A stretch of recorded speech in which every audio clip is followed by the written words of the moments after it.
तो चलो बच्चों, अब हम जो है एससीवी का क्वेश्चन नंबर 2 डिस्कस करते हैं। यहां पर हमें क्या दिया हुआ है, यहां पर हमें क्या कह रहा है, हमारे पास दो वेक्टर है ए एंड बी, दोनों का मैग्नीट्यूड 10 यूनिट है। दोनों का मैग्नीट्यूड कितना है, 10 यूनिट है। और ए कितना एंगल बना रहा है एक्स एक्सिस के साथ 30 डिग्री, और बी कितना एंगल बना रहा है 60 डिग्री। ठीक है सर, बताइए सर, जो ए वेक्टर है हमारे पास, देखिए ये मैं किसको कर रहा हूं ड्रॉ, ए वेक्टर को। ठीक है सर, इसका मैग्नीट्यूड कितना है सर, इसका है 10 यूनिट।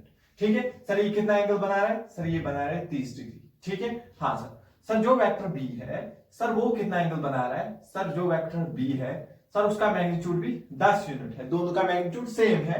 और सर वो एंगल बना रहा है कितना सर, वो एंगल बना रहा है 60 डिग्री एक्स एक्सिस के साथ। अगर ये 30 डिग्री किसके साथ बना रहा है, एक्स एक्सिस के साथ, और ये कितना बना रहा है 60 डिग्री, तो इनके बीच का एंगल कितना हुआ सर, इनके बीच का एंगल हुआ 30 डिग्री। सर इनके बीच का एंगल कितना हुआ 30 डिग्री। दैट मींस ये मेरा क्या हो गया, थीटा हो गया। तो अगर मुझे रिजल्टेंट निकालना है तो आपको रिजल्टेंट का जो है फॉर्मूला याद होगा सर, वो क्या होता है, अंडर रूट ए का स्क्वायर सर, पहले वेक्टर का स्क्वायर सर हो गया 10 का स्क्वायर, प्लस जो सर दूसरा वेक्टर है सर, वो भी है 10 का स्क्वायर, प्लस में आता है 2, ए के बदले सर उसका मैग्नीट्यूड 10, बी के बदले सर उसका मैग्नीट्यूड भी 10, इंट में आता है कॉस थीटा।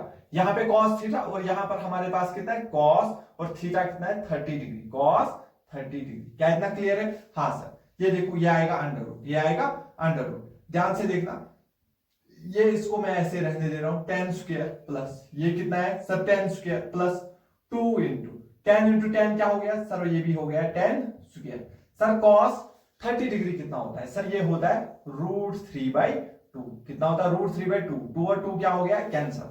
अगर आप ध्यान से देखोगे, यहां भी 10 स्क्वायर है, यहां भी 10 स्क्वायर है, यहां भी 10 स्क्वायर है, तीनों में से 10 स्क्वायर बाहर निकालूंगा। क्या करूंगा sir, under root. Sir under root, sir सब में से आपने 10 स्क्वायर क्या निकाला बाहर, यहां 10 स्क्वायर बाहर निकाला तो 1 बच गया, प्लस यहां भी 10 स्क्वायर बाहर निकाला तो 1 बचेगा। ठीक है, प्लस सर यहां भी आपने 10 स्क्वायर बाहर निकाला तो सर यहां बच गया है √3, यहां बच गया है √3। क्लियर है इतना? हाँ सर। सर ये जो है 10 अपना स्क्वायर और रूट कैंसिल करके बाहर आ जाएगा 10, तो सर अंदर बचेगा 1 + 1 2, 2 + √3, 2 + √3। तो ये जो है हमें रिजल्टेंट की वैल्यू अभी तक मिलती है। अभी मैं मैच करता हूं, देखते हैं बुक में यही आंसर दिया हुआ है क्या।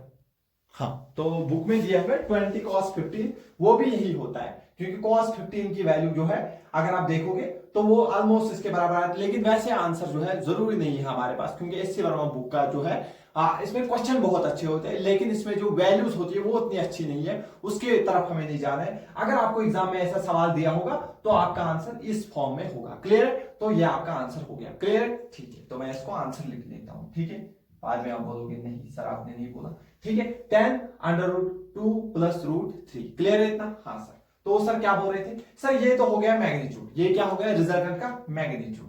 लेकिन सर एंगल बताइए कितना होगा। देखो, जब भी दो वेक्टर होते हैं, जब भी दो इक्वल वेक्टर होते हैं, दूसरी इंपॉर्टेंट बात मैं बता रहा हूं, पहले वाले में बता चुका हूं, जब भी दो इक्वल वेक्टर होते हैं रिजल्टेंट उनके बीचों बीच निकलता है, यानी कि रिजल्टेंट जो है वो इनके बीचों बीच निकलेगा। क्या निकलेगा? बीचों बीच। सर इनके बीच का एंगल टोटल कितना है सर, 30 डिग्री। दैट मीन इसके साथ बनाएगा 15 डिग्री और इसके साथ बनाएगा 15 डिग्री।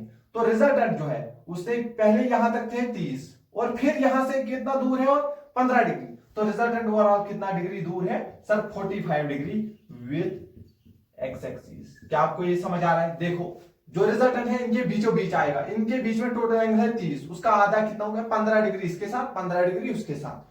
तो ओवरऑल ये ऑलरेडी कितना ऊपर है 30, और फिर 15 हो गए 45। दैट मीन रिजल्टेंट का वैल्यू होगा 10 √2 + √3, और कितना डिग्री एंगल बनाएगा 15 डिग्री विद एक्स एक्सिस। क्या इतना क्लियर है? क्लियर है इतना? ठीक है, आई होप ये आपको अच्छे से समझ आ गया होगा। तो फिर चलते हैं दूसरे क्वेश्चन की ओर।